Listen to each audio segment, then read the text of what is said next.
The Leafs will try to even up their second-round playoff series with the Panthers tonight. On Tuesday, the Leafs fell 4-2 in what was their first game in the second round since 2004. They struggled with the Panthers' open style of play and failed to capitalize on several scoring chances. The Leafs were back on the ice for practice yesterday and say they know they need to do better in Game 2.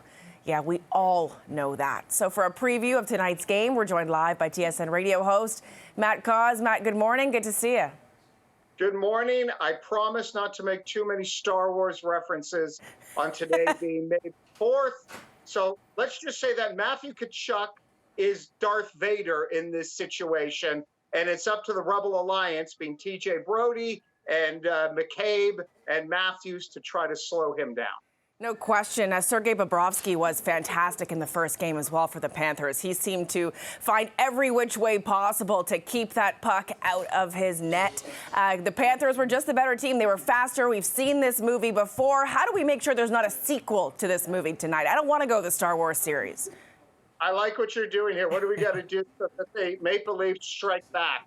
I hate myself so much right now. What they need to do, you mentioned Bobrovsky and earlier about not enough scoring chances. In Game 1, in the first half of that first period, the Leafs had 2 power play opportunities. They only had 3 shots on net. They're going to have to generate more shots, more traffic. You're going to beat Bobrovsky.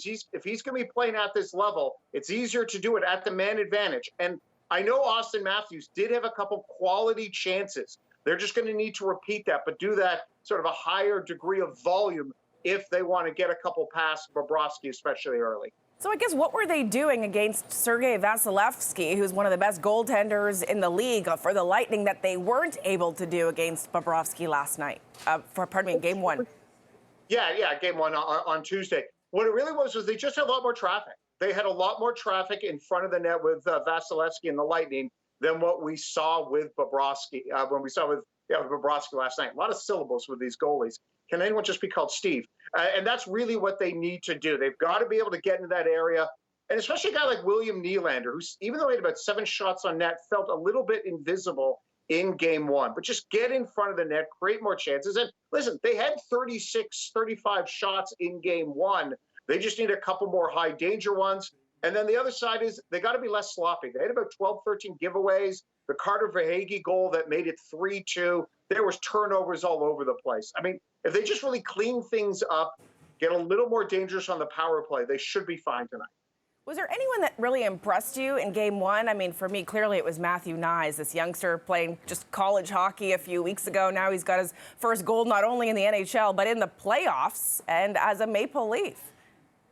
Yeah, he was impressive, and we should give him some flowers because you're right. A month and a half ago, he was nowhere near living this sort of life. The highest sort of pressure you can have in sports is the playoffs. And the crazy thing about that goal, that was a high-end goal. That was an athletic, incredible hand-eye coordination, high-skill goal. It wasn't like he just flung it at the net and hoped for something good to happen. It was a great pass from Austin Matthews, and it was Matthew Knies in front of the net and just being able to beat Bobrovsky. I think that was the highlight of the night for the Maple Leaf fans in Game 1. Yeah, it was for me, for sure. What was your prediction again, Matt, when we were chatting on Tuesday? What did you say, Leafs in? I said Leafs in 6 in the series. I'm going to stay with it because I think they win tonight. Also, Toronto did win 3 times on the road in Tampa in the first round of the playoffs. I'm sticking with 6. Last round against Tampa, I was negative, scared guy. I'm not prepared to go there yet. I'd still rather be more optimistic. I just looked outside. The sun was out, so why not be optimistic on this Thursday? It's always funny chatting with the Leafs fans, too. When we were out at Maple Leaf Square the other day, a lot of the fans said, oh, it's okay. Even if they don't make it past this round, at least we got here for the first time in 20 years. That's the Matt Cauz philosophy, I think, too. As of now, I withhold the right to emotionally flip-flop at a moment's notice. Yeah, as do all of Leafs Nation. Matt Cauz, always a pleasure chatting with you. Thanks so much. Absolutely. Take care.